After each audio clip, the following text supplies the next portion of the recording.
Good morning, my dear brothers and sisters in Jesus Christ.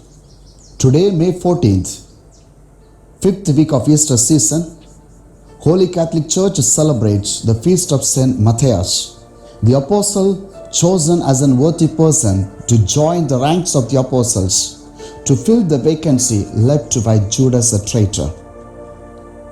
So, today's gospel taken is John chapter 15, verse 9 to 17. The central message of today's gospel is abide in my love. So dear friends, we all know very well about St. Jerome because he is the one who translated the Bible from Hebrew language to Latin language, which is called Vulgate. For this he spent 25 years in a cave to translate the Holy Bible.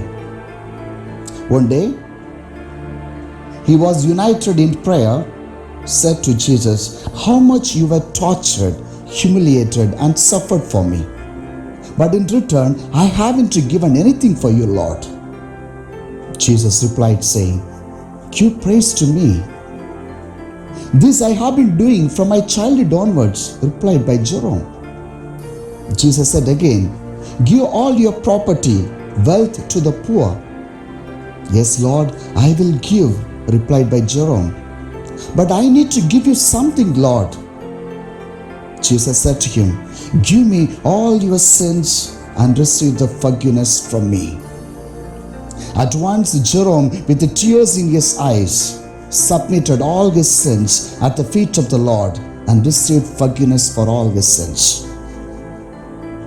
Yes, my dear brothers and sisters, this is the peak point of God's love for his people. That's why whoever remains or abides in the love of God, he fills them with joy and happiness. So, as Jesus said in today's gospel reading, "My joy may be in you and your joy may be complete." This is what exactly experienced by St. Jerome, and this is what we will experience when we abide in him. Now let us examine what is the meaning of this abiding in love. It means to remain in the love of God and to experience the love of God. Now, here we need to ask a question. Why we are not able to abide in the love of God? I'm sure there may be many reasons, but a few reasons I just want to present before you all. Number one, is it because of the luxurious life that we live in that I am not able to remain in the love of God?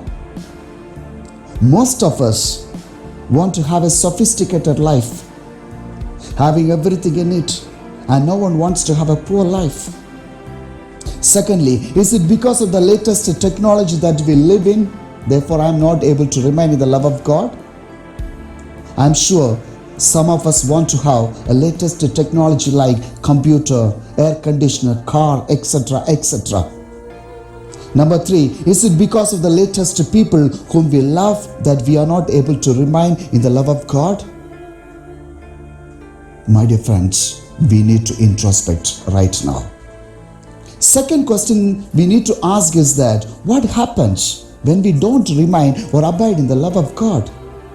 Number one, we become religious but not spiritual. Means we follow the rules and regulations as religious people, but there is no spiritual life in me. Secondly, we become touch me not. Means I am right, you are wrong, and no one should correct me. Thirdly, we become followers of Christ but not disciples of Christ. Means I love Christ but not ready to sacrifice my life for Christ. Fourthly, we become judgmental and critical. Means I just judge the people. Fifthly, we prefer our own groups. Means we are not children of God. My dear friends, let us introspect right now. But what does Jesus say to abide in him means? Number one, 1 John chapter 2 verse 15 says, "Do not love the world."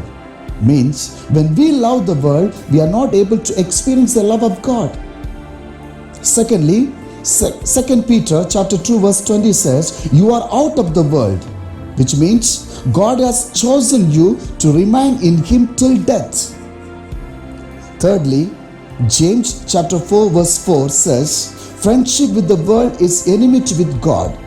Means when you have friendship with the luxurious life, latest technology and the latest people, we make enmity with God.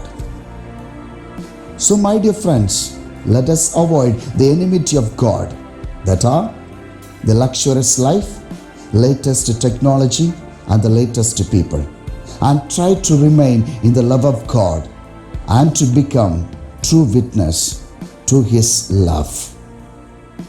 Amen.